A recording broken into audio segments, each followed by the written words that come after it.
आप सबने गरुड़ पुराण के बारे में जरूर सुना होगा, लेकिन क्या आप यह बात जानते हैं कि पक्षीराज गरुड़, जो कि भगवान विष्णु के वाहन भी हैं, उनका जन्म कैसे हुआ था? तो आइए आज की इस वीडियो में उस रहस्यमयी कहानी को जानते हैं कि कैसे पक्षीराज गरुड़ का जन्म हुआ। गरुड़ के जन्म की यह कहानी कश्यप ऋषि की दो पत्नियों विंता और कद्रु के साथ शुरू होती है। दरअसल एक बार ऋषि कश्यप ने अपनी पत्नी कद्रु से कहा कि वह संतानोत्पत्ति के लिए एक यज्ञ प्रारंभ करने जा रहे हैं, ताकि उन्हें और अधिक पुत्रों की प्राप्ति हो सके।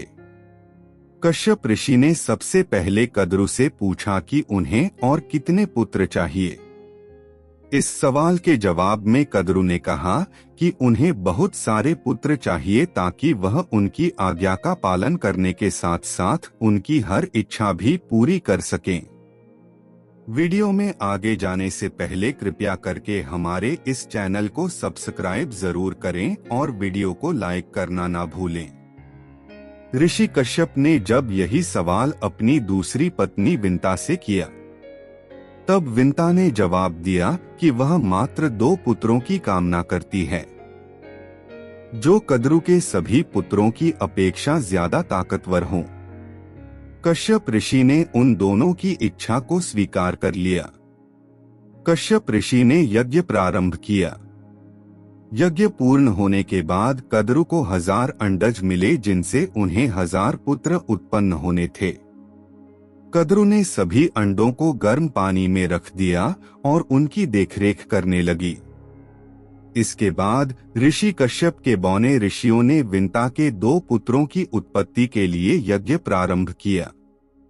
इस यज्ञ के द्वारा उन्होंने एक ऐसे पुत्र का आह्वान किया जो इंद्रदेव से कहीं ज्यादा ताकतवर होता और साथ ही उसके भीतर अपने स्वरूप को बदलने के साथ साथ भारी से भारी सामान उठाने की भी ताकत होती।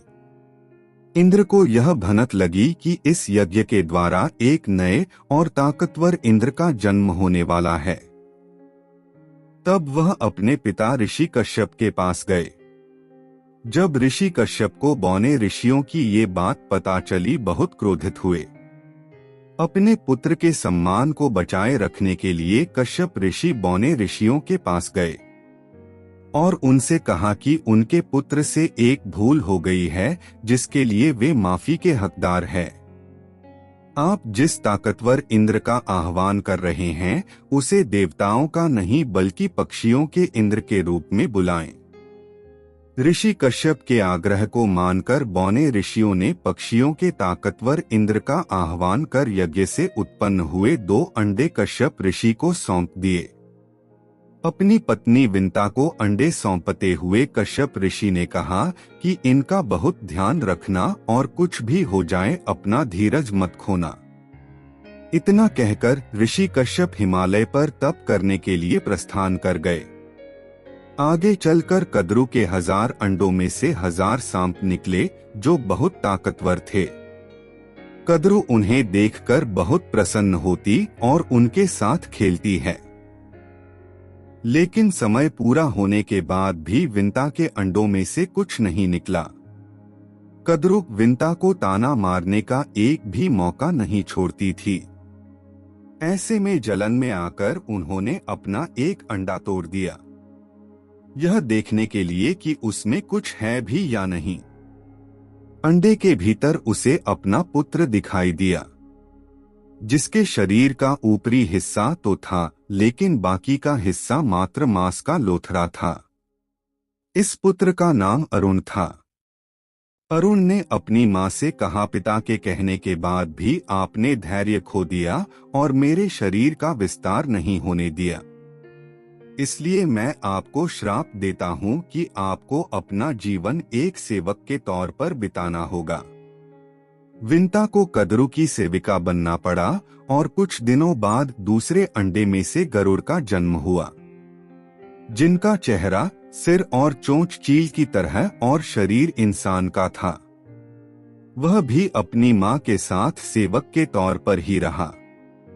गरुड़ बहुत ताकतवर थे और अपनी इच्छानुसार अपना स्वरूप बदल सकते थे।